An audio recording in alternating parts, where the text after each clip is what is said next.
Hi hello నమస్తే, నేను Mounika. Welcome to Kaleshwaram facts. ఇప్పుడు ఏ ఛానల్ చూసినా కాళేశ్వరం, ఏ పేపర్ చదివినా కాళేశ్వరం. ఎలక్షన్ల ముందు కాళేశ్వరం, ఎలక్షన్లు అయ్యాక కూడా కాళేశ్వరం పేరే వినిపిస్తుంది. కాళేశ్వరంపై ఎందుకింత చర్చ అవుతుంది?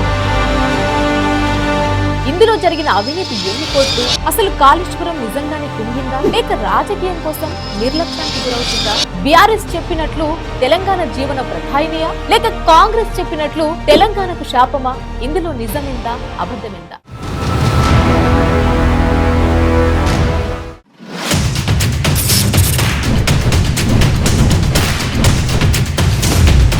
ముందుగా కాళేశ్వరం గురించి తెలియాలంటే 80% గోదావరి తెలంగాణలో పారుతున్నా ఎందుకు ఉమ్మడి పాలకులు ఒక్క డ్యాం కూడా నిర్మించలేదు అనే నిజం మనకు తెలియాలి. గోదావరి నది మహారాష్ట్ర నుంచి బాసర వద్ద తెలంగాణలో ఎంటర్ అవుతుంది. అయితే దాదాపు తెలంగాణలో 800 కిలోమీటర్లు ప్రవహించే గోదావరిపై శ్రీరామ్ సాగర్ మినహా ఒక్క ఆనకట్ట లేదు. ఎందుకంటే అప్పటి పాలకులు గోదావరి జిల్లాలను పారించడానికి తెలంగాణకు అన్యాయం చేసే కుట్రలో భాగమది. ఎందుకంటే ఆంధ్రాలో నాట్లు వేయాలంటే వరి నారు జూన్ లోనే పొయ్యాలంటే వాళ్ళకి మెయిన్ వాటర్ సోర్స్ గోదావరి.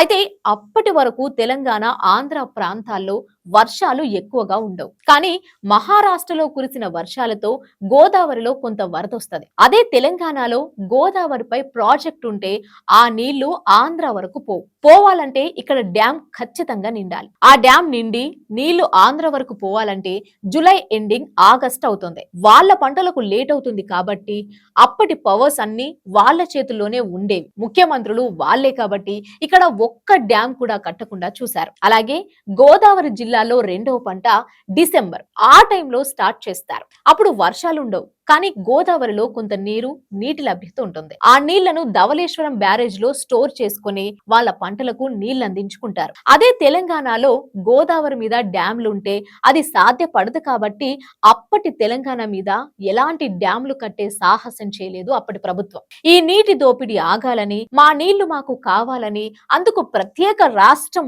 ఒక్కటే మార్గం అని ఇక్కడ ప్రజలు నిర్ధారణకు వచ్చి పోరాటాలు చేస్తే తెలంగాణ వచ్చింది.